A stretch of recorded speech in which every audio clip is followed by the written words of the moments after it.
This is the weekly Roundup here on EAC News Channel. You look back at the past week in the Kingdom of Wonder. A very good evening. I'm Anthony Ellis. The General Secretary of the Central Committee of the Communist Party of Vietnam, Nguyen Phu Trong, made a phone call to the Prime Minister Hun Sen, the President of the Cambodian People's Party, congratulating the party on its huge victory at the recent Commune Sankrat Council election held on the 5th of June. EAC News reporter Dashana Guchin has the story. In a telephone conversation that lasted over 30 minutes on Monday, 27th June, one day before the celebration of the 71st anniversary of the founding of the CPP, Nguyen Phu Trong directly congratulated Prime Minister Hun Sen on the celebration of this major milestone and anniversary of the CPP. He also congratulated the Prime Minister on the celebration of the 45th anniversary of the Day of Remembrance of the journey to overthrow the Pol Pot genocidal regime on 20th June at the historic military site of Tek Chau Ko Thamar X16. In response, Prime Minister Hun Sen expressed his gratitude to Nguyen Phu Trong and thanked him for calling directly to congratulate the CPP for its 71st anniversary and its major win at the Commune Sankrat Council elections. He further thanked the Vietnamese Communist Party General Secretary and the government of Vietnam for their cooperation in organizing the 45th anniversary of the Day of Remembrance of the road to overthrow the Pol Pot genocidal regime. Prime Minister Hun Sen also congratulated the Vietnamese government for successfully taking measures to prevent the spread of COVID-19, reopening the Vietnamese economy, and maintaining significant economic growth. The two sides agreed to continue promoting cooperation in all fields to allow Cambodia and Vietnam to be stronger and double in growth. Darshana Gauchan, EAC News. After the National Election Committee announced the official results of the 5th Commune Sankrat Council election, showing the Cambodian People's Party won with a landslide victory, the CPP has declared its commitment to successfully implementing the policies to serve the interests of the people of all levels. EAC News reporter Dashana Guchin has the story. The Cambodian People's Party has released a statement regarding the official results of the 5th Mandate Commune Sankrat Council election held on 5th June 2022, saying that the election was held in accordance with the Constitution and the laws of the Kingdom of Cambodia, and was free, fair, and just in a neutral environment with security, order, nonviolence, and without intimidation. More than 80% of registered voters exercised their rights and obligations by going to the polls in large numbers to vote for the representatives they wish to lead the commune from 2022 to 2027. The party state that this election reflects the maturity of the democratic process in Cambodia, especially at the grassroots level, and also shows the success of Cambodia's recovery process from the COVID-19 crisis, scoring new achievements in socio-economic development as Cambodia continues to enhance its international prestige, especially as the current ASEAN chair and as the host for the forthcoming 32nd SEA Games in 2023. In the statement, the CPP declares that it officially accepts the results of the 5th term Commune Sankrat Council election announced by the National Election Committee on 26 June and believes that the election results reflect the will and intuition of the people who voted with high hopes for the development of their villages, communes, and the improvement of their lives, while, as the party states, rejecting lies, incitement, and deceptions to distort the truth of the extremist opposition and some ill-willed circles who hinder the development of Cambodia. The party extends its deepest gratitude to its supporters in all communes across the country, saying that this victory shows that the people voted for peace and development, and adding that this win has helped the CPP strengthen its chances for victory in the upcoming 7th National Assembly election in 2023. The CPP also commends the National Election Committee, the Capital Provincial Committees, and the Commune Sankrat Election Committees for fulfilling their duties in an independent, neutral, impartial, transparent, and fair manner, and further expresses its appreciations to the royal government, local authorities, and competent forces at all levels for their active support of the election process. The party further extends profound thanks to all national observers from all political parties, associations, NGOs, and other circles, as well as international observers who closely monitored the voting process in action and assessed that the election was held in a free, fair, and just manner.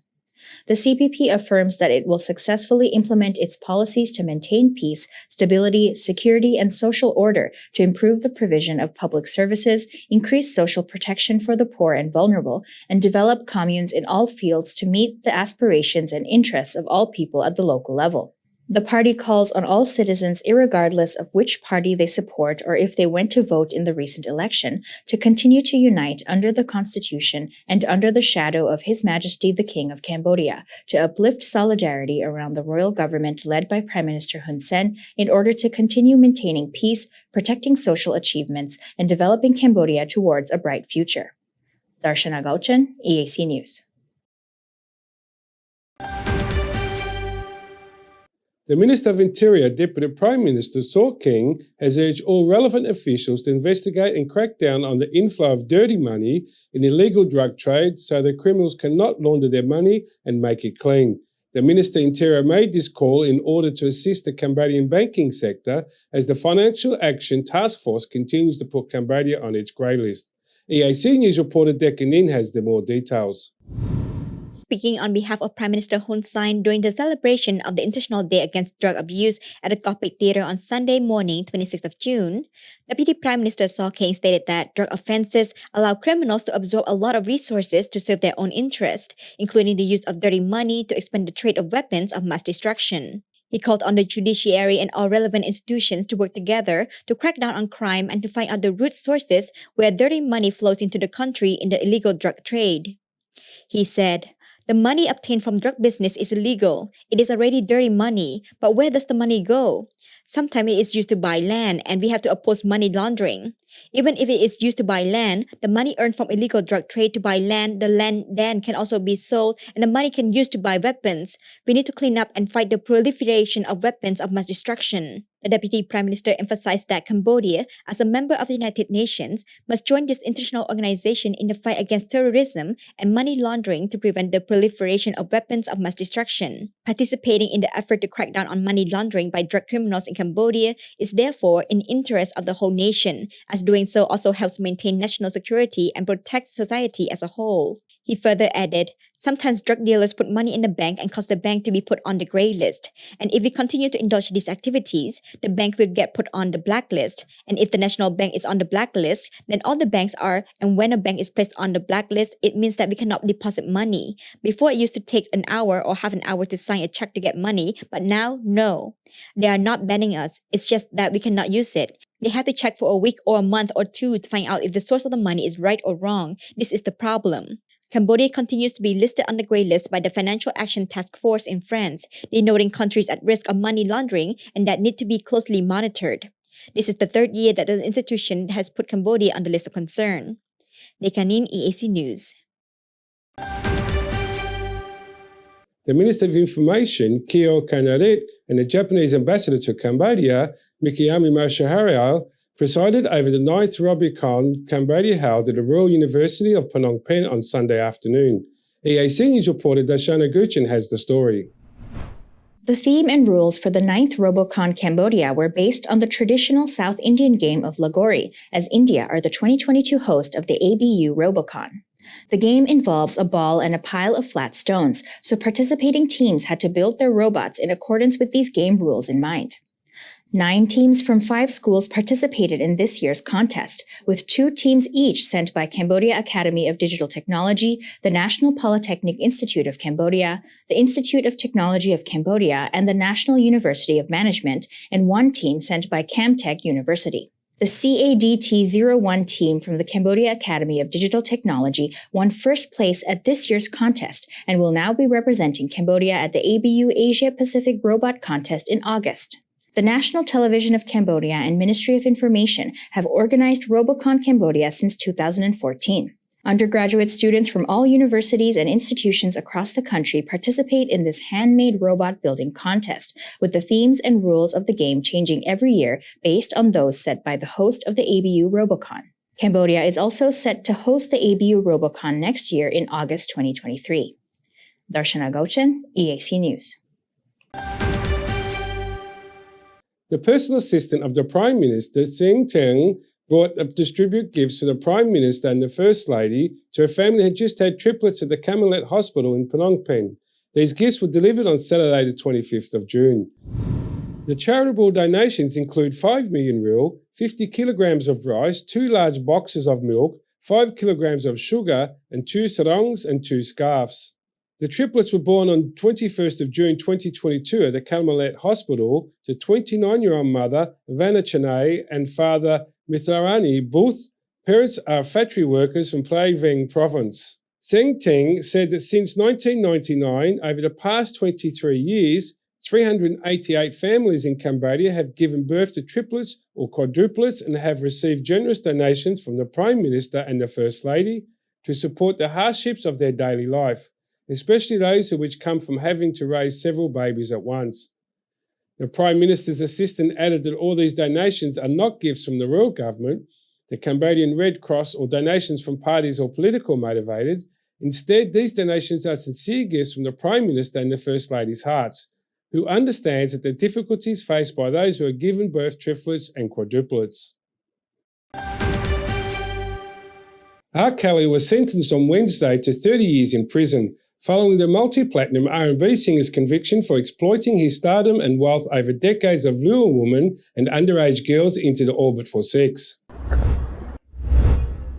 The sentence was imposed 9 months after Kelly, who's 55, was convicted of racketeering and sex crimes in a trial that amplified accusations that had dogged the singer of the Grammy-winning hit I Believe I Can Fly for 2 decades. U.S. District Judge Ann Donnelly in Brooklyn Federal Court said the evidence reflected Kelly's indifference to human suffering and sheer brutality toward his victims. This case is not about sex. It's about violence and cruelty and control, Donnelly told Kelly. You left in your wake a trail of broken lives. Kelly, whose full name is Robert Sylvester Kelly, is among the most prominent people convicted of sexual misbehavior during the Me Too movement against such conduct by prominent men. He did not speak during Wednesday's hearing, but has repeatedly denied sexual abuse accusations.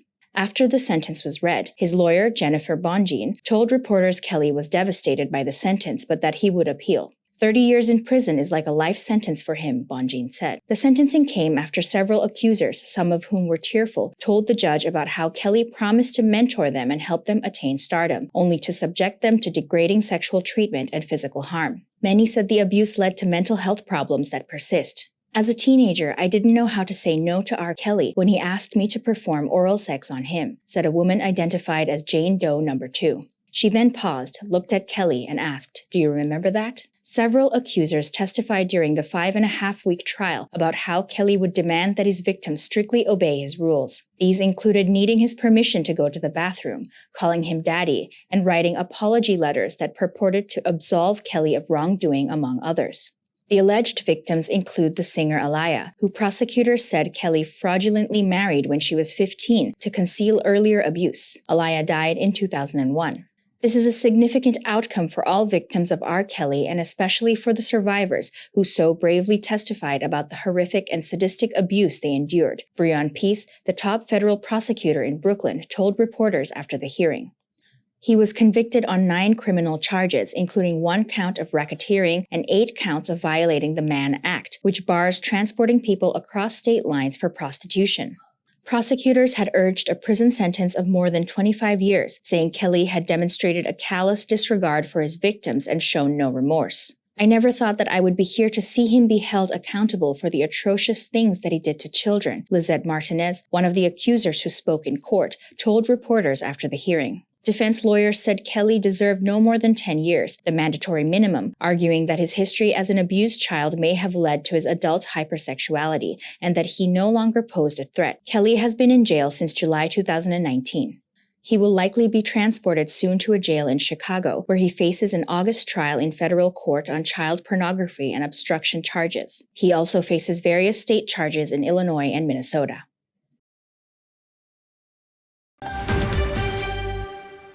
On Sunday evening, June 26, the G7 announced to mobilise $6 billion from the G7 by 2027 for an infrastructure and sustainable development initiative and stressed they wanted to show the world that democracy, when they work together, provide the single best path to deliver results for our people and people all over the world.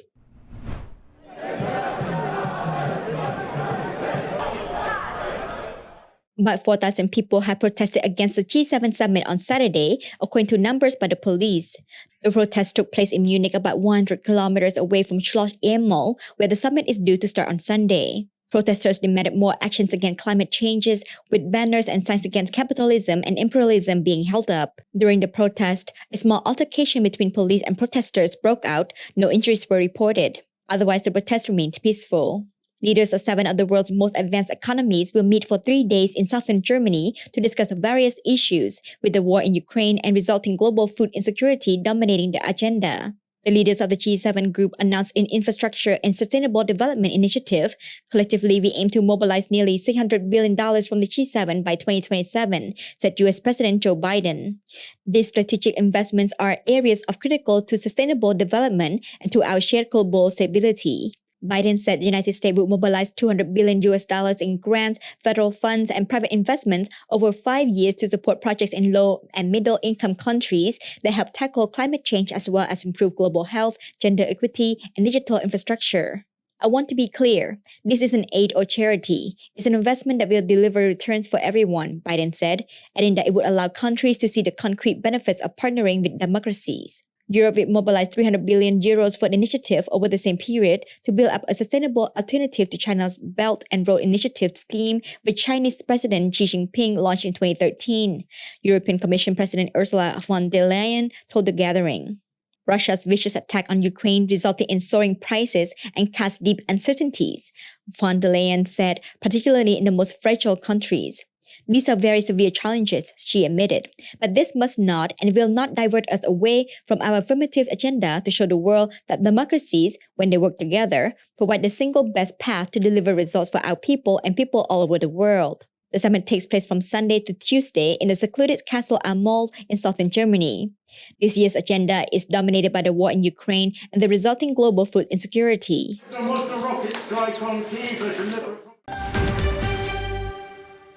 Russian missiles struck Ukraine capital Kyiv on Sunday the 26th of June, a day after key eastern city fell to pro-Russian forces in a major setback for Ukraine. Russian missiles struck a residential building and a compound of a kindergarten in central Kyiv on Sunday the 26th of June, killing 1 person and wounding 5 more, officials said, as Moscow stepped up its airstrikes on Ukraine for the second day. The historic district of one of Kyiv's central is a home of a cluster of universities, restaurants and art galleries. Ukraine rescue workers on Sunday the 26th recovered a body from rubble of a building of the capital Kyiv after it was struck by Russian missiles. Kyiv's mayor Vital Klitschko said that the residents are being rescued and evacuated from the buildings. There are people under the rubble, Klitschko said. Air raid sirens regularly disrupt the life in Kyiv, but there have been no major strikes in the city since June the 5th, when a rail car repair facility was hit on the outskirts on the late April, shelling when Radio Liberty producer was killed and striked and hit in a building she lived in. Up to 4 explosions shook the central Kyiv in the early hours, in the first such attack in the city in weeks. US President Joe Biden referred to the Russian missile strikes on an apartment block in the kindergarten in Kyiv this Sunday as barbarism. The leaders of the G7 countries seek to show long-term support for Ukraine, even as the world's growing impact on the world economic tests their resolve. You're watching EAC News. Thanks for joining us.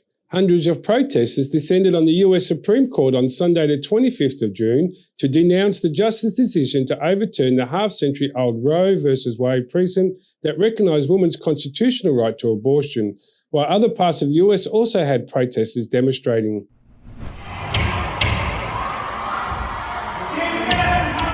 The sweeping ruling by the court with a 6-3 conservative majority was set to alter American life, with nearly half the states considered certain or likely to ban abortion. As the day progressed, the number of demonstrators outside the Supreme Court increased substantially. The fenced-off area in front of the High Court was filled largely with those demanding abortion rights.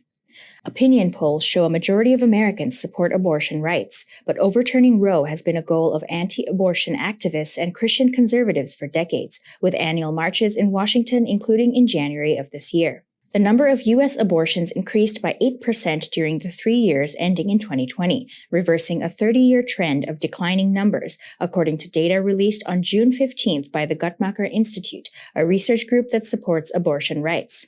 Globally, abortion rights generally have been increasing. The UN World Health Organization said around 73 million abortions take place globally each year, including 29% of all pregnancies. President Joe Biden said the U.S. Supreme Court decision on Friday to overturn the constitutional right to abortion was a sad day that will deny women in America control of their own destiny. It's a sad day for the court and the country, Biden said on Saturday. He added that the White House will monitor how states enforce bans, with administration officials having already signaled they plan to fight attempts to prohibit a pill used for medication abortion. Violent clashes in Los Angeles between police and abortion rights activists one day after the United States Supreme Court overturned the landmark Roe v. Wade abortion decision. Abortion rights activists protested outside the Arizona State Senate building on Friday, 24th June, after the U.S. Supreme Court overturned the ruling. A pickup truck drove through a group of protesters at a pro-choice rally in Cedar Rapids, Iowa on Friday as they were marching towards the Iowa federal courthouse. Cedar Rapids police confirmed one person was injured by contact with a vehicle during the protest. For The Color Purple author Alice Walker, the choice was abortion or taking her own life when attending college in 1965. My first abortion was in college, and it was it was actually a choice between having an abortion and committing suicide. And I was very close to committing suicide, and my classmates saved me. They found an abortionist, they raised the money, they took me there, and they took care of me. And if they had not, I would not be sitting here talking to you. She told Reuters on Friday, June 24th, after the Supreme Court dropped its decision to overturn abortion rights. Walker once wrote, "Abortion for many women is more than an experience of suffering beyond anything most men will ever know. It is an act of mercy and an act of self-defense." Asked to unpack her words on the day the 1973 Roe v. Wade decision that legalized abortion got overturned in a 6-3 ruling powered by the Supreme Court's conservative majority, Walker said, "It's an act of mercy for the woman who often has no alternative, that you have a life that's worth protecting so that you are able to contribute to society. So an abortion in that sense is self-defense." Are you serious right now? Dude, I'm just getting a shot.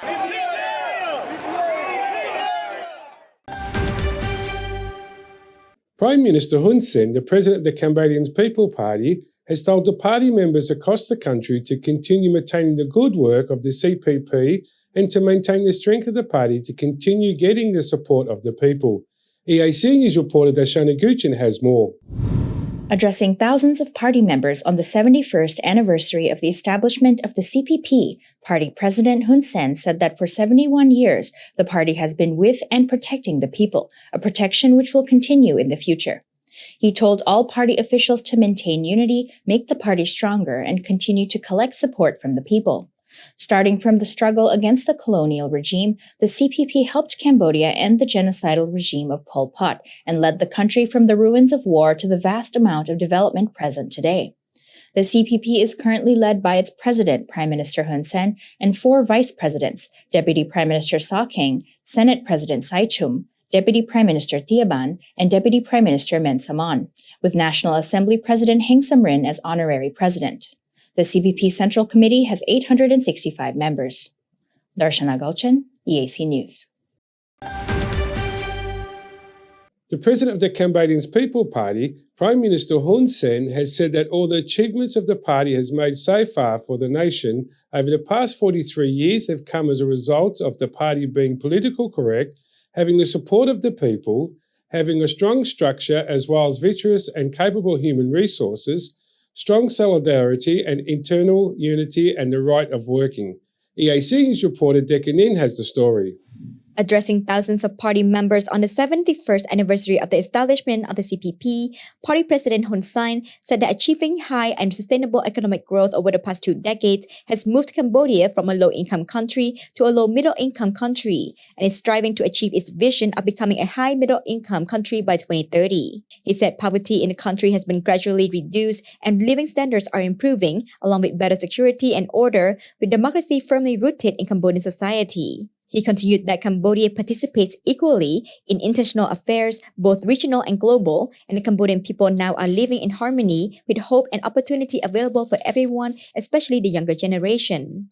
សន្តិភាព ដែលសម្រេចបានយ៉ាងលំបាកបំផុតដោយខ្មែរខ្លួនឯងនេះនិងសមិទ្ធផលដ៏ធំធេងនៃការស្ដារកសាងនិងអភិវឌ្ឍជាតិបានបញ្ជាក់ច្បាស់នៅសច្ចធម៌មួយគឺខ្មែរអាចធ្វើបាននៅអ្វីៗគ្រប់យ៉ាងហើយតែយើងមានសាមគ្គីភាពមានភាពជឿជាក់លើបុព្វហេតុរបស់ខ្លួនហើយរួមគ្នាដើរទៅមុខលើវិថីដ៏ត្រឹមត្រូវមួយប៉ុន្តែដំណើរទៅមុខទៀតយើងក៏មិនត្រូវភ្លេចនៅសោកនាដកម្មការបែកបាក់ព្រាត់ប្រាសនិងការបាត់បង់ដ៏ធំធេងដែលប្រជាជាតិយើងបានជួបប្រទះពីអតីតកាលនោះឡើយលើមូលដ្ឋាននេះយើងត្រូវរួបរวมគ្នាក្នុងធ្លុងសាមគ្គីជាតិតែមួយដើម្បីរក្សាឲ្យបាននូវសមិទ្ធផលធំ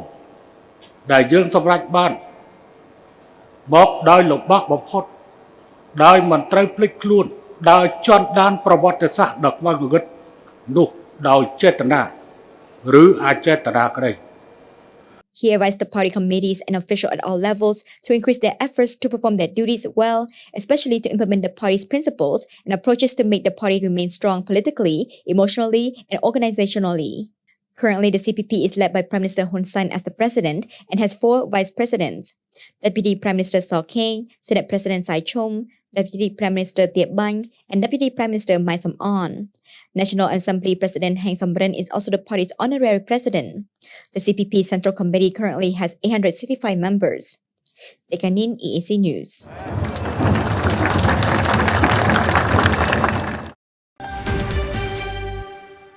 Russian rocket hit a primary school in the center of Kharkiv in early morning hours of Monday, the 27th of June, causing no casualties, while in Ukraine's city of Kremenchuk, 2 Russian missiles slammed into a crowded shopping center, killing at least 10 people and wounding 40, senior Ukraine officials said.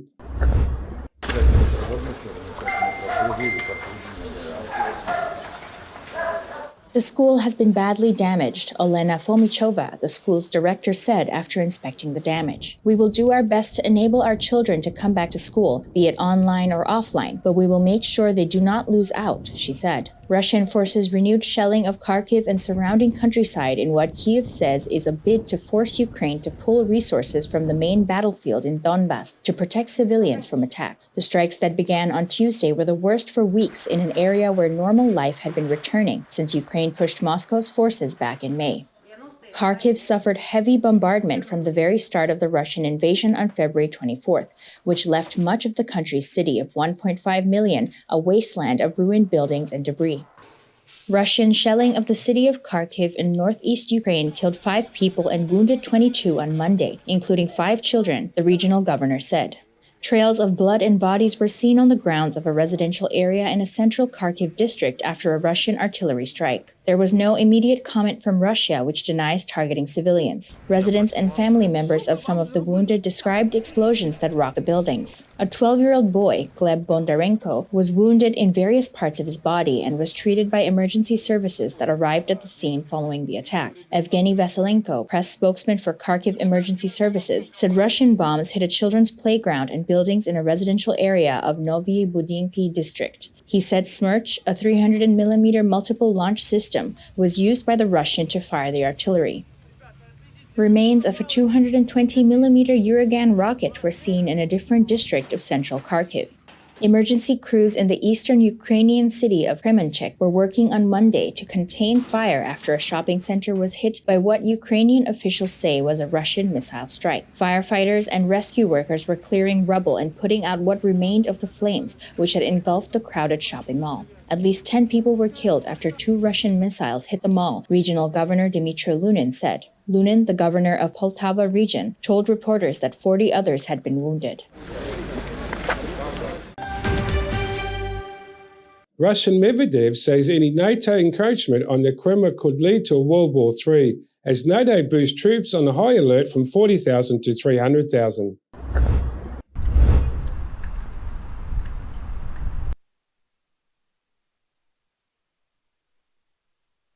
Any encroachment on the Crimea Peninsula by a NATO member state could amount to a declaration of war on Russia, which could lead to World War III, Russia's former president Dmitry Medvedev was quoted as saying on Monday.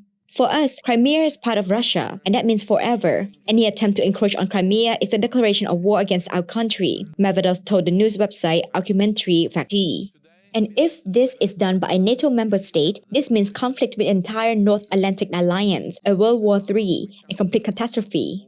Medvedev, now deputy chairman of Russia's Security Council, also said that if Finland and Sweden joined NATO, Russia would strengthen its borders and would be ready for retaliation steps, and that could include the prospect of installing Iskander hypersonic missiles on their threshold.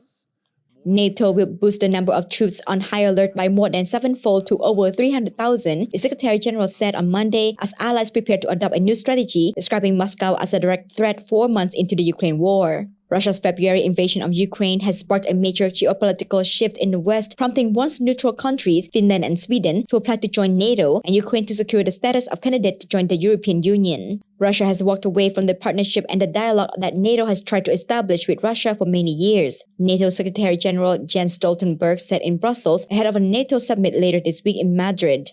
They have chosen confrontation instead of dialogue. We regret that, but of course, then we need to respond to that reality, he told reporters. The June 28th to 30th of NATO summit comes at a pivotal moment for the alliance after failures in Afghanistan and internal discord during the era of former US President Donald Trump, who threatened to pull Washington out of the alliance. Stoltenberg said NATO in future would have well over 300,000 troops on high alert compared to 40,000 troops that currently make up the alliance's existing quick reaction force, the NATO response force. The new force model is meant to replace the NRF and provide a larger pool of high readiness forces across domains, land, sea, air, and cyber, which will be reassigned to specific plans for the defense of allies, a NATO official said. Stoltenberg said NATO combat units on the alliance's eastern flank nearest Russia, especially the Baltic states, are to be boosted to brigade level, with thousands of pre-assigned troops on standby in countries further west like Germany as rapid reinforcements. Together, this constitutes the biggest overhaul of our collective deterrence and defense since the Cold War, he said. The NATO official who spoke on a condition of anonymity said the moves will enable NATO to respond with more forces at short notice should the need arise. The official added that the precise scale and composition of the force was still being worked on and that the transition was planned for completion in 2023. At the summit, NATO will also change its language on Russia from the current wording enshrined at its Lisbon summit in 2010, describing Moscow as a strategic partner. I expect the allies will state clearly that Russia poses a direct threat to our security, to our values, to the rules-based international order, Stoltenberg said. At the same time, Stoltenberg dampened hope for a breakthrough at the summit to overcome Turkey's opposition to the membership bids of Sweden and Finland. I will not make any promises or speculate about any specific timelines. The summit has never been a deadline, said Stoltenberg, who is scheduled to meet the leaders of all three countries in Madrid on Tuesday.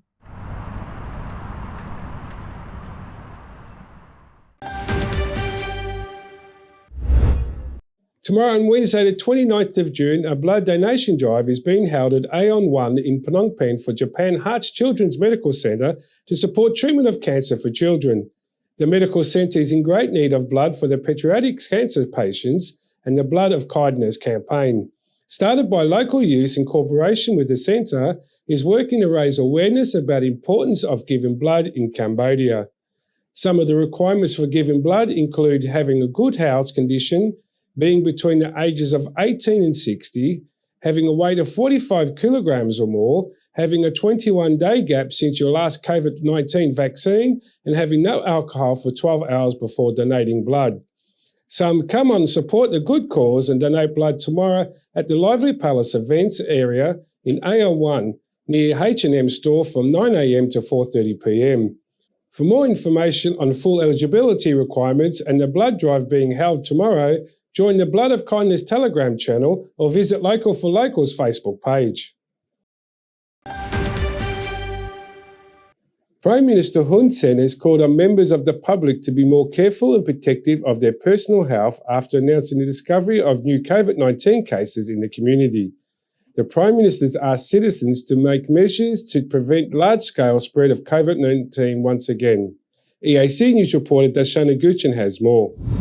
In a special audio message released on Tuesday night, Prime Minister Hun Sen said that the Ministry of Health has detected COVID-19 cases through PCR tests within the local community among those who get tested before going abroad and imported cases from people arriving in Cambodia from elsewhere. He added that some positive cases have also been detected from rapid tests conducted by citizens. The Prime Minister has ordered the Ministry of Health and relevant authorities to take immediate action to avoid another serious spread of the virus in Cambodia.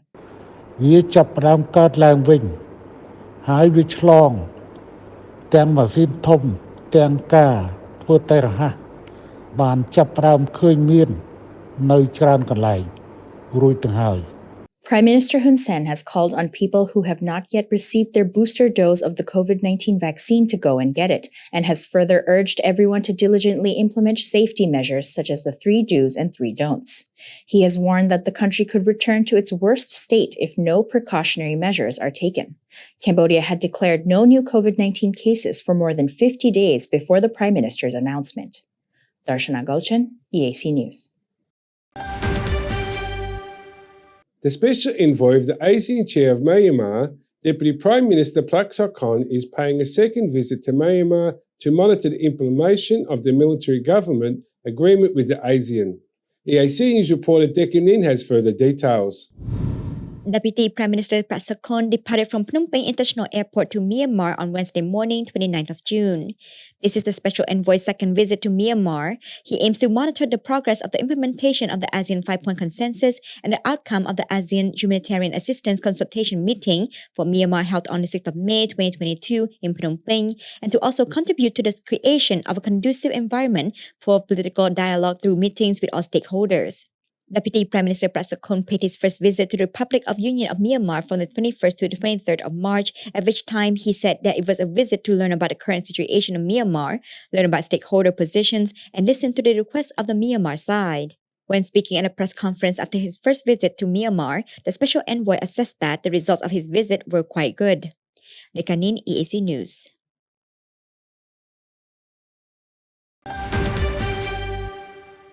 The chairman of the Commission for the COVID-19 vaccination, Dr. Or Van Dien, has said there is no longer be a distinction between different types of vaccine cards among those who are previously vaccinated by military doctors or civil doctors.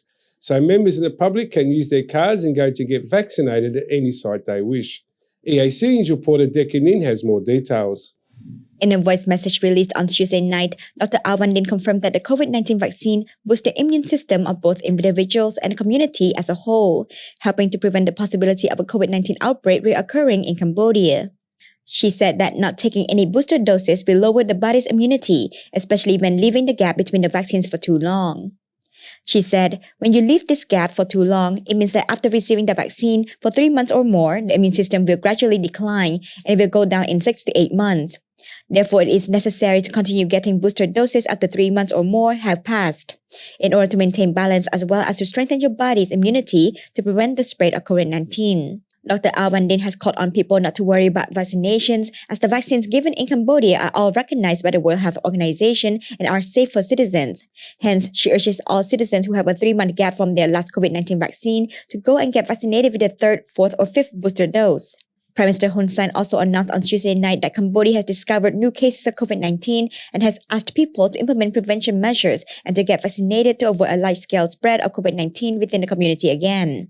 Nekanin, EAC News. At least 51 migrants have died after being trapped inside a sweltering tractor-trailer truck found abandoned in Texas. Authorities said on Tuesday as 2 Mexican nationals tied to the unprecedented smuggling tragedy were charged in U.S. federal court.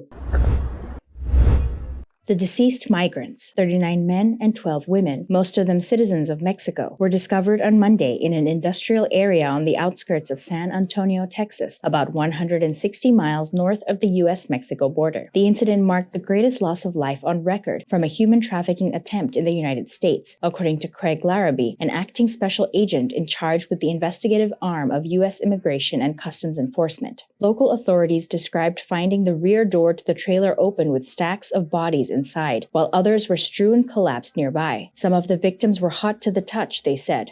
Two suspects identified as Juan Francisco de Luna Bilbao and Juan Claudio de Luna Mendez, both Mexican citizens, have been charged with possessing firearms while residing in the United States illegally, according to court documents and U.S. authorities. A third suspect, described as a U.S. citizen who drove the truck, has also been taken into custody and was expected to be charged, but he remained hospitalized as of Tuesday evening, according to a Mexican official. The truck had been left parked beside some railroad tracks as temperatures soared as high as 103 degrees Fahrenheit or 39.4 degrees Celsius. Local authorities said there were no signs of water or visible means of air conditioning inside the truck. It's unspeakable, San Antonio Mayor Ron Nirenberg said on MSNBC, noting that his community depends on migrants in the midst of a labor shortage. It's a tragedy beyond explanation. Exploiting vulnerable individuals for profit is shameful, Biden said, vowing to crack down on multi-billion-dollar criminal smuggling enterprises that have helped fuel a record number of migrant crossings at the U.S.-Mexico border since he took office in January 2021. At least 27 Mexicans, 3 Guatemalans, and 4 Hondurans were believed to be among the dead, according to officials from all 3 countries. There was no immediate information on the nationality of the other victims. More than a dozen survivors were transported to area hospitals for treatment of heat stroke and exhaustion, including 4 minors. At a press conference outside one hospital on Tuesday, Rebecca Clay Flores, a local Democratic official in Bexar County, sharply criticized Republican Governor Greg Abbott for a tweet on Monday night, blaming Biden's border policies for the incident even as the emergency unfolded. While bodies were still being removed and others being taken to local hospitals, he chose to be heartless and point the finger, Clay Flores said. The truck may have been carrying around 100 migrants, but the exact number remained unclear, according to local and federal law enforcement officials briefed on the investigation. It appeared the migrants had recently crossed the border and were picked up by the truck to be taken to where they would work, according to a Mexican official, a U.S. Customs and Border Protection official, and another U.S. official, all of whom requested anonymity to discuss the matter. Authorities were alerted to the truck through an emergency 911 call from a passerby flagged down for help by a migrant who had escaped from the truck, the official said. The victims were found sprinkled with a pungent substance, officials said, a practice some smugglers are known to use to mask the scent of human cargo and evade canine detection. San Antonio's police chief, William McManus, on Monday said a person who works in a nearby building heard a cry for help, came out to investigate, found the trailer doors partially opened, and saw a number of bodies inside. The surviving migrants will likely be released into the United States to pursue asylum or other forms of humanitarian relief, the CBP official and 2 other law enforcement officials told Reuters. Some survivors of human smuggling in the past have been taken into U.S. custody to testify as witnesses. The deaths highlighted the challenge of controlling migrant crossings for Biden, a Democrat who came to office pledging to reverse some of the hardline immigration policies of his Republican predecessor, Donald Trump. Republicans have criticized Biden's border strategy ahead of the midterm congressional elections in November. In July 2017, 10 migrants died after being transported in a tractor-trailer discovered by San Antonio police in a Walmart parking lot. The driver was later sentenced to life in prison for his role in the smuggling operation. I'm so tired that we have been here before, that we have done this before. It shouldn't be this way, Jessica Azua, a community organizer, told the crowd, recounting how she herself lost consciousness when she was brought to the United States at age 14 in the back of a tractor-trailer.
If it's happening and you need to know about it, you'll get it all right here. EAC News brings you updates and breaking news in English across all of our platforms and channels. The EAC News app, YouTube, Facebook, Telegram, Twitter, and our website www.eacnews.asia. Join me and the rest of the EAC News team every day on your favorite channels.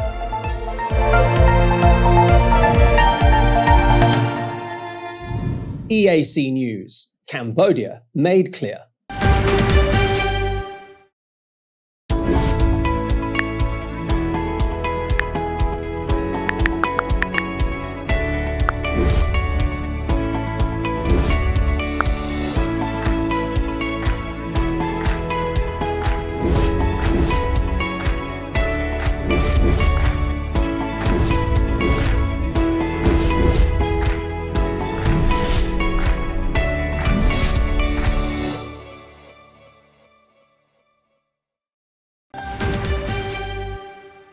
The WHO Regional Director of the Western Pacific, Dr. Kashmir Tsai, has congratulated Prime Minister Hun Sen on his leadership for the fight against COVID-19, which has saved millions of lives. He has said it considers Cambodia's role in the fight of COVID-19 as the role model for the world.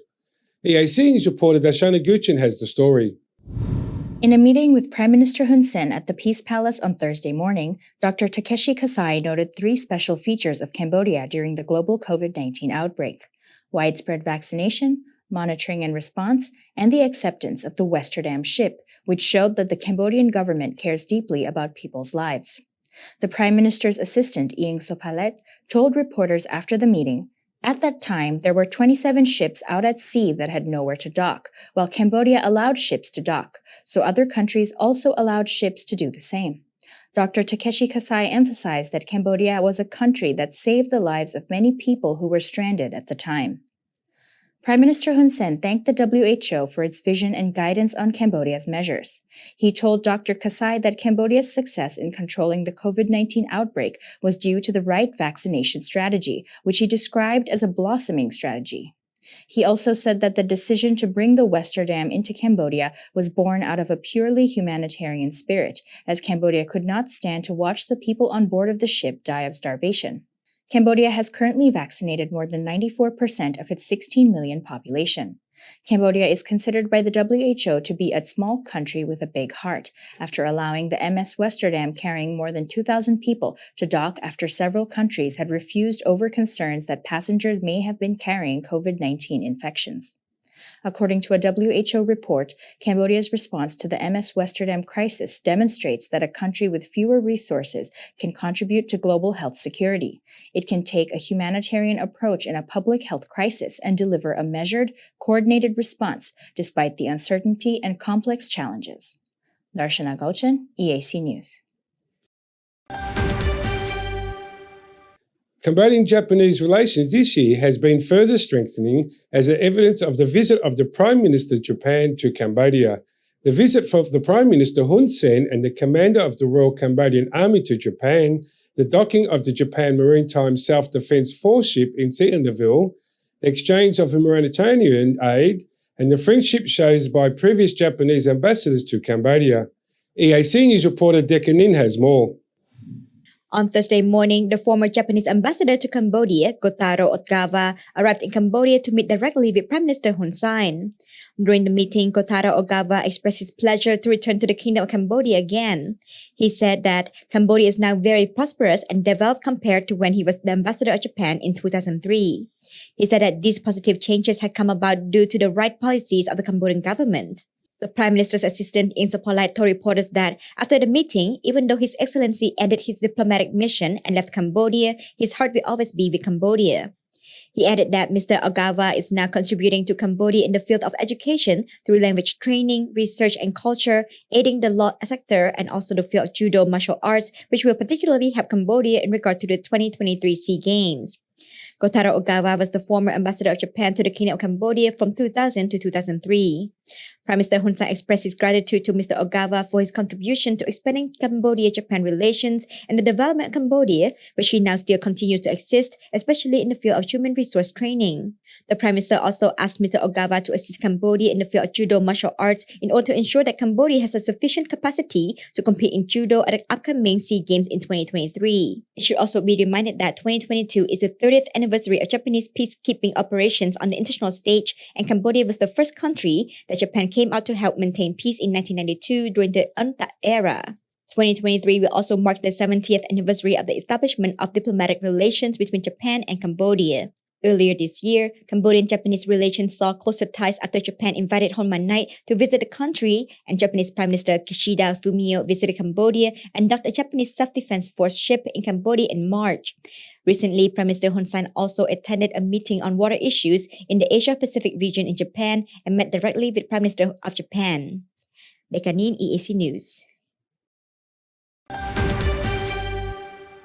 The Minister of Interior, Deputy Prime Minister Saw Keng, has said that Cambodia will do its best to remove itself from the grey list of the countries at risk of money laundering, as well as to promote Cambodia's reputation both regionally and internationally.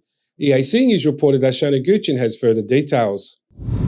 Speaking at a meeting on Wednesday, 29th June on disseminating the results of work and setting the work direction related to the fight against money laundering, financing of terrorism, and financing of genocide, the chairman of the National Coordinating Committee of the Royal Cambodian Armed Forces, Deputy Prime Minister Saw Keng, recommended revising the composition and expanding the scope of the Cambodian People's Party, as well as establishing subcommittees and working groups to lead and implement the remaining work under this agenda.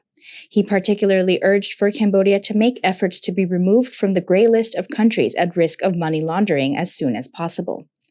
The governor of the National Bank of Cambodia, Chia Chan-to, reported that after being included in the grey list for a second time in early 2009, Cambodia has strived to implement a 14-point action plan launched and completed for the preparation of the 9th Progress Report, set by April 2022, to achieve the immediate removal of Cambodia from the list of concern. He added that Cambodia continues to report and maintain the growth of data related to the submission of reports and the number of investigations and allegations of money laundering, which requires the involvement of relevant officials to pull Cambodia out of the grey list and guarantee the stability of Cambodia's banking and financial system when international teams come to visit again in January 2023.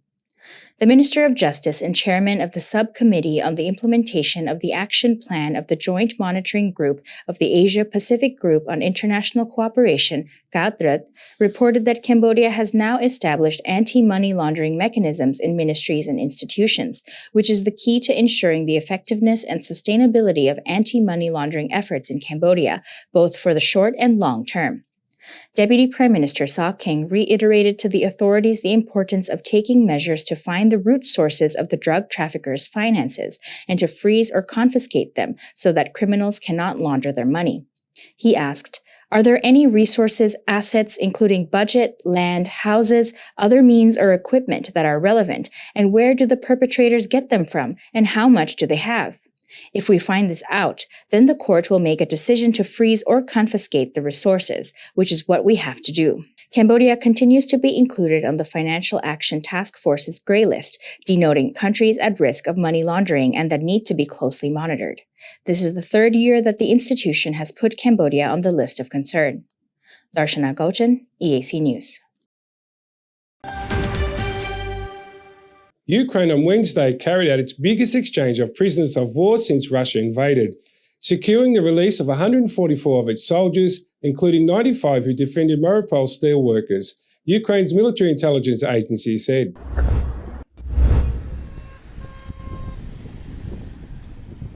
The majority of the Ukrainians were badly wounded, suffering from gunshot and shrapnel wounds, blast traumas, burned, fractured bones, and amputated limbs, agency known by the acronym GUR said in a statement on Telegram. There was no comment from Russia about a prisoner swap, but the head of the self-proclaimed Donetsk People's Republic in eastern Ukraine said it had secured the release of 144 soldiers, including its fighters and those of the Russian army. "We handed over to Kyiv the same number of prisoners from Ukrainian army units, most of whom were wounded." Hundreds more Ukrainians are still thought to be held by Russia and its pro-Moscow separatist proxies in eastern Ukraine, but their precise whereabouts are not known. In particular, Kyiv has worried over the fate of hundreds of fighters from the Azov regiment that played a prominent role in the defense of Mariupol, and its Azovstal steelworks before being encircled and eventually laying down their arms. The prisoner swap included the handover of 43 members of the Azov regiment, a National Guard unit that Russia says is dangerous far-right battalion, a promising sign for Ukrainians hoping for the release of other fighters from the unit. The General Commissioner of the Girl Guides Association of Cambodia, Pik Chamani, has said that joining the Girl Guides Association provides members with knowledge, experience, life and social development, providing opportunities to work together for the benefit of society. EAC News reporter Decca Nin has more.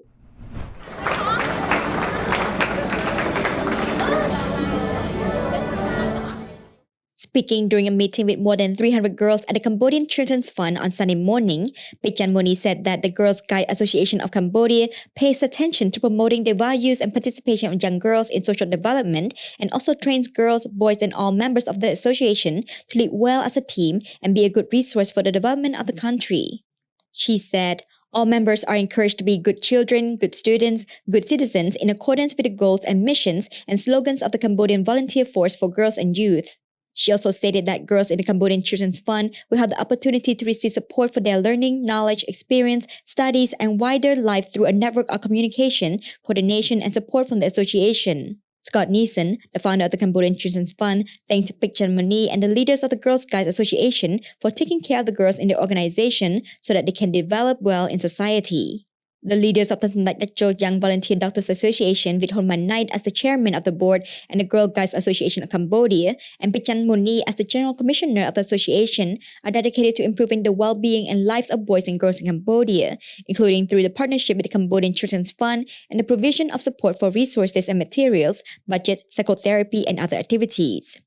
Dekanin, EAC News.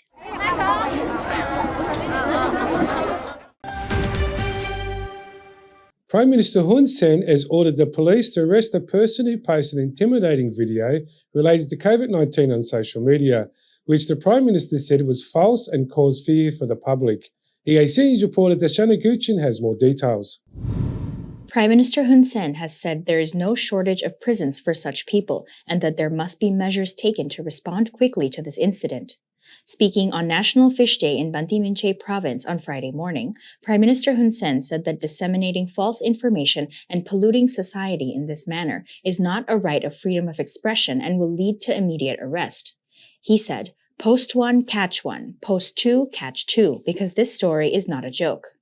The false information that the Prime Minister spoke of refers to a video posted on the social media site TikTok, which showed people who had died in Kakong Province several months ago, but was reposted to make it look like the deaths were in relation to the new cases of COVID-19 found in Cambodia with the aim of causing fear among the public. The Prime Minister said that people should not be so free to bring suffering upon themselves because of such things. Bà sân chiên là anh mình thư tao phải ngọt với anh tè bánh gì xây ai cho rương chân cho mà bảo phao bán ca ấy còn ta đập bay bằng pol pariyaka do cái rương cọ công viên ơi tôi bốc mồm vào do rương cọ công hai ba mình chắp việt thế tay tiết viên là do rương nơi cả lại nam môi tiết tao bảo phao đầu ót thế à đấy chọn đây cục cỏ xong chơi thơ tiết thôi thơ tiết ắt ton khoác cả lại cục đã tê bẻ bà hỏi công dưới ta lô hồn san ai lang cục cho bài thơ có bà mà đã cục cải thơ mất nha. Licado Vice President Samat told EAC News that he does not support the dissemination of false information that harms society, and that this was not a right to freedom of expression. He said that the right to freedom of expression must be exercised by ethics and criticism that builds and improves. He added, expressing information with factual information is something we support and encourage, but we do not support individuals who have malicious ideas or spread information with misrepresentation that is confusing. We do not support it. Cambodia found new cases of COVID-19 on 28 June after 52 days of no recorded cases. Prime Minister Hun Sen sent an urgent voice message on the night of 28 June, urging people to take precautionary measures and get vaccinated to prevent a large-scale spread of COVID-19 within the community again. The chairman of the Commission for COVID-19 Vaccination, Dr. Al Van Dien, has urged all citizens who have 3-month gap for their last COVID-19 vaccine to go and get the 3rd, 4th, or 5th booster shots. She said there is no longer a distinction between different types of vaccination cards among those who were previously vaccinated by military doctors or civil doctors, so members of the public can use their cards to go and get vaccinated at any site they wish. She said the COVID-19 vaccine boosts the immune system of both individuals and the community as a whole, helping to prevent the possibility of a COVID-19 outbreak from recurring in Cambodia. A failure to take the booster doses, however, will lower the body's immunity, especially when leaving the gap between vaccines for too long. Darshana Gauchin, EAC News. Prime Minister Hun Sen has ordered the Minister of Economy, On Ponmorirot, to prepare a budget to expedite the demining process in Cambodia. EAC News reporter Decca Nin has the story. Speaking on the morning of National Fish Day in Banteay Meanchey Province on Friday, Prime Minister Hun Sen said that this decision is to help ease the difficulties of waiting for help from donors as Cambodia plans to clear all mines in the country by 2025. Cambodia has at the same time also started a campaign to declare officially mine-free provinces. ឥឡូវដូចជានៅខេត្តកែបយើងប្រកាសជាខេត្តដែលគ្មានមានទៅហើយកន្លែងខ្លះទៀតត្រូវការលុយត្រឹមតែ$50,000ទេយើងទៅរកសុកបរទេសវាពិបាកណាស់ឥឡូវដាក់ចូលក្នុងថវិកាជាតិ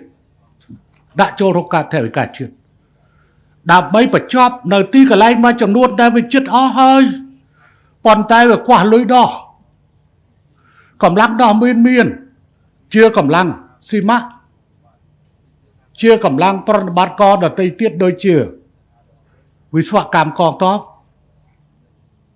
ទាំងកងទ័ពអគ្គវិជ្ជាការកងទ័ពទាំងជើងគោកទាំងកម្លាំងប្រតិបត្តិការរក្សាសន្តិភាពទៅក្រៅប្រទេសយើងប្រើប្រាស់ថវិកានោះដើម្បីបោះសម្អាតមីនហើយដាក់តំបន់ទាំងនោះឲ្យទៅជាតំបន់ដែលគ្មានមីនដើម្បីរក្សាសុវត្ថិភាពសម្រាប់ប្រជាពលរដ្ឋរបស់យើងតែម្ដង The Prime Minister also urged the private sector to join the royal government's efforts in clearing mines in Cambodia. During the National Fish Day event organized at Tropang Tmall Reservoir in Banteay Meanchey Province, Prime Minister Hun Sen ordered the governor of Banteay Meanchey Province to cooperate with demining experts to clear all mines from Banteay Meanchey Province, Phnom Srok District by the end of 2022 as well. In the past nearly 30 years of humanitarian demining work in Cambodia, from 1992 to December 2021, Cambodia cleared 2,328 square kilometers of land from mines, destroying over 1.1 million anti-personnel mines, close to 26,000 tanks and explosive remnants of war, including over 2.9 million cluster munitions and benefiting over 7.7 million people. Dekanin, EAC News. Prime Minister Hun Sen has apologised to the people for the rising price of gasoline due to the problems that are occurring on the global level. As a result, he has advised those who can afford to use electric vehicles instead of vehicles relevant on fuel. EAC News reporter Darshana Gauchin has more. Speaking on National Fish Day in Banteay Meanchey Province on Friday morning, Prime Minister Hun Sen said that the global climate change agenda for 2030 or 2050 is becoming meaningless as Europe is moving backwards and reusing coal and could even become reliant on logging for fuel due to the ongoing conflict with Russia. As Cambodia transitions into a green economy, the Prime Minister has urged those who can afford it to use cars that use half batteries or pure electric batteries in order to reduce fuel costs. ប៉ុន្តែខ្ញុំមើលឃើញផលប្រយោជន៍ពីរយ៉ាងទី1កាត់បន្ថយការចំណាយទៅលើបញ្ហាសាំងទី2កាត់បន្ថយគ្រោះថ្នាក់ចរាចរណ៍ដោយសារវាបើកអត់លឿនពេកអញ្ចឹងទេអ្នកដែលមានលុយកាក់អាចនឹងបញ្ជាទិញអាព្រុសនឹងឬក៏អាតែលសាឡានអាគុយហើយទីកន្លែងចាក់សាំងនេះក៏បីមានកន្លែងបញ្ចូលអាគុយ The current crisis of rising fuel prices came after Russia launched an attack on Ukraine and the US-led West imposed a series of sanctions on Russian energy, largely cutting off Russian gas and oil exports to the world. The price of fuel sold in the Cambodian market from 1st to 10th July is about $1.45 USD per liter for regular gasoline and $1.55 USD for diesel. Prime Minister Hun Sen has often spoken out against Russian aggression on Ukraine, but has said he also does not support any sanctions imposed on countries, including Russia, as it leads to losses for all. Darshana Gochan, EAC News. The positive nature of military relations between Cambodia and Israel may resume after the Deputy Commander of the Royal Cambodian Armed Forces and the Commander of the Royal Cambodian Army, Lieutenant General Hun Manet, met with the Israel Ambassador to Cambodia, Orna Sagiv, who is also the Ambassador to Israel to Thailand on Thursday the 30th of June. EAC News reporter Deccan Nin has more. During the meeting, Lieutenant General Hun Manet remarked on the relationship between Cambodia and Israel, which established diplomatic ties in 1967. He said that currently, the two countries have good cooperation in some important areas such as tourism, education, and especially agriculture, which has played a leading role in linking the two countries. He also mentioned the limited economic and military sectors between the two countries, which he wants to push closer and make stronger. Ambassador Orna Sajiv praised the good relations between the two countries over the years, especially the fruitful cooperation in agriculture, with many Cambodian students going out to study and train in Israel. Besides agriculture, she also mentioned some potential areas of cooperation, such as water resources, energy, entrepreneurship, innovation, and technology. With regard to strengthening military cooperation, she welcomed and supported this initiative and stated that today's meeting is an opening to look at opportunities to start cooperation between the two armies for the future. The Israeli military is considered one of the strongest and most capable in the world. According to the Global Firepower website, Israel ranks 18th out of 142 countries in terms of world military strength. Dekanin, EAC News. Hundreds of supporters of Sri Lanka's main opposition party, Samjaya Jana Balagawaiga, gathered outside the main rail terminal in the commercial capital of Colombo Thursday, 30th of June, to demand the resignation of the government of the President Gotabaya Rajapaksa. The demonstrators accused Rajapaksa of being responsible for the worst economic crisis in living memory and marched towards the official residence. The South Asian island of 22 million people is close to running out of fuel and has struggled for months to find enough US dollars to pay for essential imports such as food, cooking gas, and medicine. Sri Lanka this week shut schools and stopped providing fuel to all but essential services. President Gotabaya Rajapaksa, whom critics blame for the financial crisis for having given key posts to relatives and being slow to seek an IMF bailout, has been under prolonged pressure to step down. President Gotabaya Rajapaksa, whom critics blame for the financial crisis for having given key posts to relatives and being slow to seek an IMF bailout, has been under prolonged pressure to step down, though he has said he plans to stay on until his term ends in 2024. The daily wage earners, like self-employed people, laborers, workers, businessmen, the middle class, have all been badly affected, opposition leader Sajid Premadasa told demonstrators. Everybody get ready to throw these Rajapaksa thieves from the country and from the government. Protests, some of them violent, in recent months have forced a number of key ministers to resign, leaving President Gotabaya Rajapaksa and Prime Minister Ranil Wickremesinghe struggling to stabilize the nation.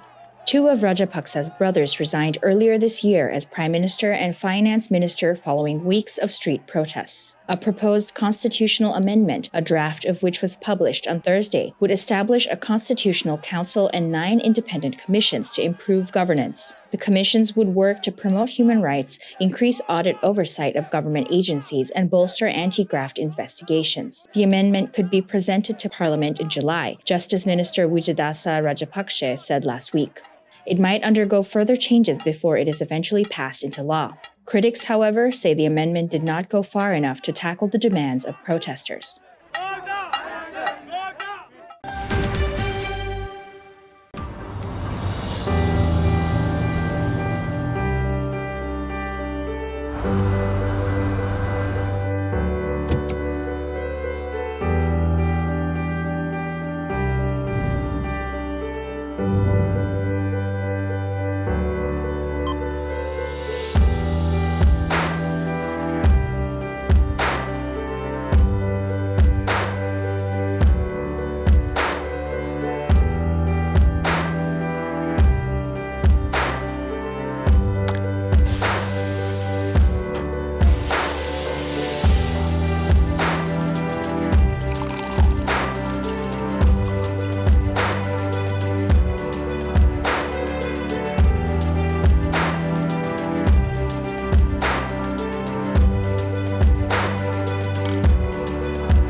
If it's happening and you need to know about it, you'll get it all right here.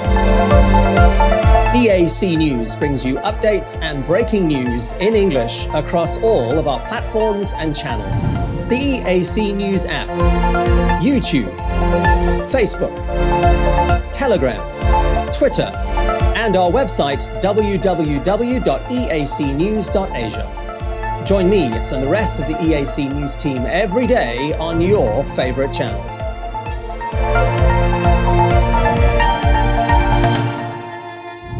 EAC News, Cambodia made clear.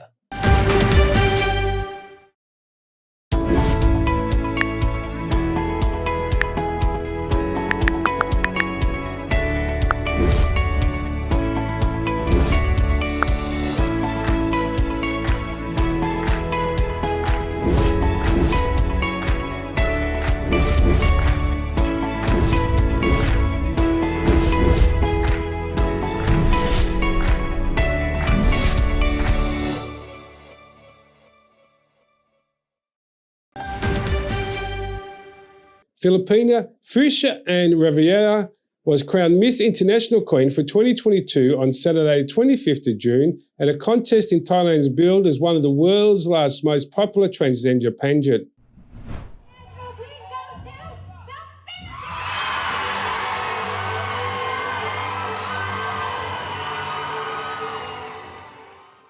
The 27-year-old business owner beat 22 other contestants for the crown, with the second and third place going to contestants from Colombia and France, respectively. The pageant, which was halted for almost 2 years because of the pandemic, resumed in the Thai seaside town of Pattaya during Pride Month to also celebrate gender equality, said Alisa Pantuksak, the CEO of Miss Tiffany Show, the organizer.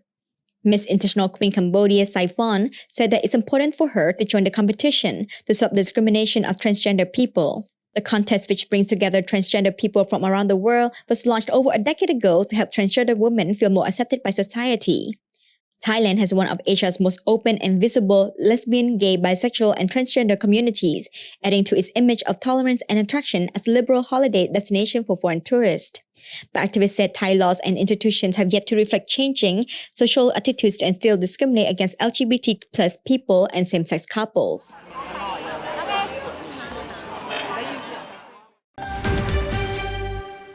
The whole world is celebrating Pride Month this June, and Cambodia has no exception. This year's Pride Feast, held at Friends Futures Factory, hosted a Mr. Pride pageant, a tuk-tuk race, and many other performances from both drag queens and mainstream artists, before closing the night with DJ Shaman. EAC News attended this year's Pride Feast on 18th of June to join in all the celebrations. Colorful decorations and pop-up stores selling unique specialty items such as hand-designed helmets, wearable wings, Cambodian comics, and much more were spread across the Friends Futures Factory's venue for Pride Fest. The Pride celebration was welcoming to all, regardless of gender, sexual orientation, age, race, or religion. People from all walks of life joined in on the festivities, which began with a tuk-tuk race from Factory Phnom Penh, featuring decorations and colorful costumes, and finished at Friends Futures Factory. The winners for the race was announced later that night. Alice, the fundraising and partnership officer at Friends International, said that it has been an honor and pleasure for Friends International to host this event, as they love to foster creativity and champion inclusivity. These kind of events are really here to promote acceptance, tolerance, creativity. We are trying to go outside the box, and it's really important for an organization like Friends. Alex Duffy was the master of the ceremony, who kept the stage performances moving smoothly forward. The contestants of the Mr. Pride pageant started with a swimsuit walk before changing to formal wear. While the contestants changed, artists Felix and Ting Tong performed both original and cover songs, which was followed by a special circus performance by Sopanam. After the announcement of the top 3 contestants, drag queen Rebecca came out to give a lip-sync performance, and the top 3 did their final walk. Miss Universe 2021 LGBTQ+ ally and advocate Madadi Ngin joined the pageant as a judge and crowned Vanutso as Mr. Pride, as a representative for standing against discrimination regardless of who they are and who they love. Mui Chom fashion show showed off their collection of flowery, flowy and crochet outfits. Artists Seng Hua, Machan Panya and Sam Rocker performed their sets after representatives from I Accept and Kanya Cambodia took the stage to talk about their organizations that work to raise awareness of sexual health and accepting people as they are. Prom Sudun Ok and Nati Rajasa took the stage to perform Robam Pka Mia Pka Pra and Soparot on vocals performing Love Adrift live. Soon after, Jenny, Nikki and Senora debuted their new song which is set to come out later this year. Ting Tong, Hieng and Felix performed the original song I Am Me and More. Kesaw performed her songs with special guests including Peace Chong, Yari and Cha Cha. Siu Ming, a festival goer who sells tires, heard about this event from his friend. He said he wanted to celebrate Pride because he believes it is important to support LGBTQ+ events because it helps people to come out and know that they are not alone. His favorite moment from the event was Kesaw's performance of Me, You and Us featuring Yari and Cha Cha. The song was so inspiring that people should hear it, and it's not just me, like it's every gender, not just for something specific, like it's for the gay, lesbian, transgender or straight, whatever who you are, that you should be proud of yourself, like doing the thing that you want. Drag queens such as Miga Diva, JC Queen, Rebecca, Vanilla Versace, and Jasmine took the stage with high-energy performances. Despite the rain, the crowd stayed put to support the artist. The final performance was given by Rebecca and later joined by the Queens, an emotional autobiographical song about how she was kicked out of her home but found a family with the Queens. Rohnek, Mongna, and the rest of the organizers took the stage to make speeches before the party with DJ's Charmin commenced. Miga Diva, who recently won Miss Equality Cambodia 2022 to 2023, has been working as a drag queen since 2012 at Blue Chili. Miga Diva is known for their Lady Gaga impersonation because the singer inspired them to show their true self to the world as well as their potential to develop the society. At least I would like to say thank you so much everyone who be brave of who you are and being of who you are and standing and show off your talent until today that we are fighting and show off our talent to the community and show that we are qualified. I am Miga Diva, your Miss Equality Cambodia 2022. I want to say that LGBTQ is qualified. Rohnek, one of the organizers for this event and one of the founders of I Am What I Am, said he almost gave up on a lot of things, including organizing this event, but with the encouragement of Bang Nat, he found himself becoming emotional over the love present at the event and said he hopes people will continue to be who they are. I got really emotional, like you can see I'm still crying from everything back there, but it's incredible. It's something that I almost, like, I did actually kind of give up on that, and my friend Mongna, he inspired me and like he do something and I cannot say no to that. And somehow in point in life, we all always have that down certain times that we feel like we want to give up everything, and that's what I had. I almost gave up a lot of things, and this is one of them. And I didn't really actually think that I could make it again and put it through like this. I don't care who they are, just be who they are. You don't need to come out to be a part of this. As long as you stay true to who you are and stay true to your goal, because everybody is worth it. Bang Nat, one of the organizers, said that it was definitely difficult to plan and find sponsors in just 3 weeks, but the team put it off and found many to help support the event. He said he felt so blessed, especially since this is the biggest Pride celebration to date to be held in Cambodia in a public open space instead of a bar or club, and he plans to make the event even bigger next year. But they've been helping me a lot, otherwise this event wouldn't happen. I asked them a little bit and they say yes right away. Yeah, some of them even go beyond what I'm asking for. So I'm so happy and thank you all for that. And just look at in the back. I was like hoping not to, there's no rain, but the rain is coming. But even with the rain, people are still here. People are still dancing in the rain. And this is what Pride is all about. I'm so excited that everyone came out and then show them who they really are and show the world that we are here. Next year, I will plan to make it a bigger one. And for those people who didn't come out this year, please come out next year. And yeah, we need to show Cambodia that we are we deserve to be happy. We deserve to be loved, just like everyone else. Phnom Penh's Pride Fest is about self-affirmation, dignity, equality, and increasing visibility of the LGBTQ+ community to allow everyone to live their truth loud and proud. Everyone deserves to be loved and know that they are worth it. Nekanin, EAC News. The Amazon Boy Bamba Festival in the Brazilian Amazon celebrates with color, music, and tradition of its folk fall after a 2-year pandemic pause.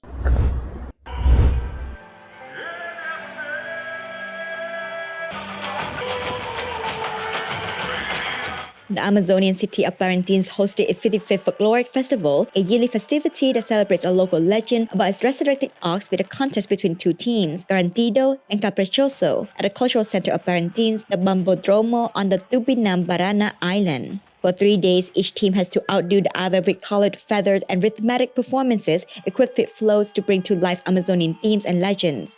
Garantido presented the theme Amazon are the Red People, while Caprichoso show's last act featured the sub-theme Amazon, a Struggle in Poetry. After a 2-year pandemic break, the Amazonas state government granted 5 million highest per team.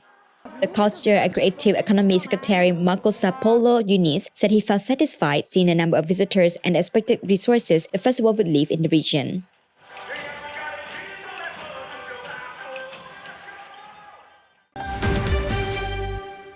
And finally, after a 2-year pandemic-induced hiatus, the Cambodia International Film Festival has finally returned for the 11th edition of 2022. The festival's opening ceremony was held at the Chak Tomok Conference Hall in Phnom Penh on Tuesday, 28th of June, and began at 5:30 with a star-studded red carpet. EAC News reporter attended to an opening ceremony and got a taste of what's happening this year's festival has in store. Hundreds of filmmakers, celebrities, influencers, and ambassadors from different embassies walked the red carpet and posed for pictures in front of the photo wall. The Minister of Culture and Fine Arts, Puang Sakona, arrived on the carpet in high spirits and was greeted by the festival director, other organizers, and ministry officials. Speaking with EAC News, she remarked on how this festival is a sign of a return to normalcy and was only possible because of the royal government's successful efforts to manage the spread of COVID-19. ថ្ងៃនេះវាអន្តរជាតិខាងអសតយុទ្ធជាតិហ្នឹងគឺជាសញ្ញាបង្ហាញឃើញឡើងវិញពីការវិលត្រឡប់មករកជាផុតតែក្នុងដីនៅកម្ពុជាយើងស្វែងរកថាយើងអាចជួយស្ថានភាព COVID បានប្រសើរយើងពេលកន្លងនេះមិនមានអ្នកស្លាប់មិនមានអ្នកឈឺដូច្នេះអាចនឹងភាពក្នុងដីហើយជាការរីករបស់ប្រជាជនយើងរបស់ភាពយន្តរបស់កម្ពុជាយើងទៅនឹងភាពអន្តរជាតិតែមកជួបគ្នាសាជាថ្មីបន្ទាប់ពីរយៈពេលខកខានពីឆ្នាំ2020នេះហើយនេះហើយថ្ងៃទៀតពេលនេះក៏ជាពេលអនុញ្ញាតឲ្យមានការជួបជុំគ្នារវាងអ្នកផលផលអ្នកផលិតភាពយន្តសិល្បករអ្នកដឹកនាំរឿងអ្នកកាត់កាមេរ៉ាជាដើមហើយអ្នកធ្វើការសិល្បៈយន្តគឺជាការញ៉ាំសោកគ្នាជាការអាចមើលឃើញដល់ថ្មីគ្នាតាមវិទ្យាចូលមកក្នុងក្នុងប្រទេសនេះនេះគឺជាការលើកទឹកចិត្តមួយធំណាស់សម្រាប់ប្រទេសកម្ពុជាយើងចំពោះការបើកតែឡើងវិញកម្ពុជាពិសេសតែកម្ពុជា Liak Lida, the CEO of LD Pictures, who was awarded the SIF 2020 Talent Award for Best Producer, was also walking the red carpet and said he has been looking forward to the 11th edition of SIF, especially since 2 major feature films from his production company are showing at this year's festival. ឆ្នាំហ្នឹងយើងមាន film 2 ដែរដោយរឿង The Clock យើង remaster ដើម្បីយកមកដាក់នៅ film festival ហ្នឹងហើយនឹងរឿងមួយទៀតគឺ Single Dad ដែលជាប្រភេទ roman comedy. He also spoke a bit about what his production company has planned for the rest of the year and how he hopes to strengthen the output of Cambodian films for the international market. ចំពោះឆ្នាំនេះយើងមានរឿងច្រើនដែរដោយសារតែយើងផលិតខ្លួនឯងផងហើយមួយទៀតយើងនឹងផ្ដល់ថវិកា invest ទៅលើផលិតករវ័យក្មេងច្រើនដែរអញ្ចឹងយើងប្រហែលជា5ទៅ6រឿងសម្រាប់រឿងដែលយើងពង្រឹងគុណភាពយកទៅប្រទេសក្រៅចាប់ពីឆ្នាំហ្នឹងទៅយើងមានច្រើនយើងផលិតតរហូតដល់ឥឡូវយើងមាន12 ងដែលយើងសរសេរជាភាសាអង់គ្លេសដើម្បីត្រៀមយកទៅក្រៅហើយនឹងរឿងភាសាជាតិយើងមួយចំនួនទៀតដែលយើងបន្ថែមប័ណ្ណចិត្ត ពង្រឹងទៅលើ post production ពង្រឹងទៅលើ production ដើម្បីឲ្យត្រូវនឹងគុណភាពនៃប្រទេសក្រៅ Singer-songwriter Sin Setsochata said she was excited for the festival and had been to a few previous editions of SIF before, but this was the first time that she had been invited as a performer. It's been a long time that we missed gathering like this, like in a huge crowd like this. And of course, like I really miss performing on stage. And tonight is going to be an amazing night. On what films she was most looking forward to seeing, she said there were many, but her interest was mostly drawn to the varied selection of local Cambodian films. And actually, there's a lot of film that I've been looking for. And of course, like the local film, which I think it's a rare opportunity for us to watch a local film like here in Cambodia. So it's a good chance. Influencers JJ and teacher Michael both said this was their first time being invited to SIF and were happy to be present in the lively festival atmosphere. It's amazing for real. It's like something that they should done like every year, but because of COVID, so yeah, there's like delay and something, and now they getting back to it, and I am a part of it. It's just so excited for me. Yeah. I'm really excited. I'm looking forward to the White Building. I haven't seen it yet, so I'm really anxious to see that. Yeah. Inside the iconic Chaktamuk Conference Hall building, VIP guests were able to grab refreshments and snacks before heading upstairs into the theater for the start of the program. The hall, which has a capacity of over 500 seats, was quickly packed with guests eager to see the films and performances in store. A short in memoriam video was played first to remember the lives and accomplishments of all filmmakers in the Cambodian film industry who passed away between 2020 and 2022. The short film Tourisme au Cambodge was the first film screening of the night, showcasing incredible footage of Cambodia from the 1960s.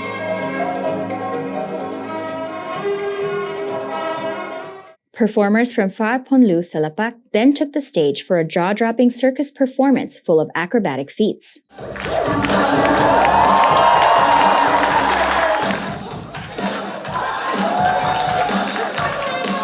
The SIF 2022 Talent Awards were announced by actress and Miss Universe Cambodia 2020 Sarita Ret, who had previously won the 2020 SIF Talent Award for Best Actress. The Minister of Culture was invited to the stage to present the Talent Awards to Mang Sarit for his art production work on Ritipan's recent film Everything Will Be Okay, and actor Huat Sitan for his role as Samnang's father in Kavich Niang's White Building. Two other short films, Frankie the Dinosaur from UNDP's Don't Choose Extinction campaign and Tasty Drops made by Cambodian indigenous filmmakers from the Bophana Center, were also screened, and singer Sin Setsochata made the audience swoon with a performance of some of her biggest hits. Towards the end of the program, the Minister of Culture, Phung Sakona, delivered the official opening speech for the festival, expressing her support and appreciation for SIF and its contribution to Cambodian culture and cultural promotion on the international stage. From 28th June to 3rd July, the 11th SIF is presenting 144 films from 26 countries, all free of charge, at all major cinemas and other venues across Phnom Penh. Of the 144 films being screened, 62 are Cambodian. This year, the Australian Embassy is also acting as a major contributor to the festival to commemorate the 70th anniversary of diplomatic relations between Australia and Cambodia. A special panorama of Australian cinema will showcase 20 films from the land down under, including 2019's Buoyancy, which was filmed in Cambodia with local actors. The Cambodia International Film Festival is the country's largest international film and cultural event. It is organized by the Cambodia Film Commission and the Bophana Center and hosted by the Ministry of Culture and Fine Arts. Initiated in 2010, the festival acts as a catalyst for the film sector initiative, gathering more than 20,000 participants each year. SIF also acts as a bridge between Cambodia and the world through the universal language of film and culture, promoting the circulation of films within the region as well as promoting Cambodian productions. The 11th edition of the Cambodian International Film Festival is finally here. After 2 years of the COVID-19 pandemic, we finally can return to this wonderful festival atmosphere. And today there was a huge turnout at the opening ceremony. A lot of celebrities and ambassadors from different embassies, as well as the Minister of Culture and Fine Arts, came and walked this red carpet. And you can catch the rest of the films from this whole festival from the 28th of June to the 3rd of July. There are close to 150 films that will be shown during this week. So I hope that you come and check it out. Darshana Gauchen, EAC News, Phnom Penh.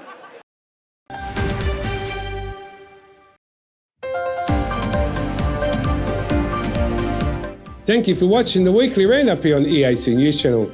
For more from the EAC's news team, Daily Roundup, Monday night at 8 p.m. I'll see you then.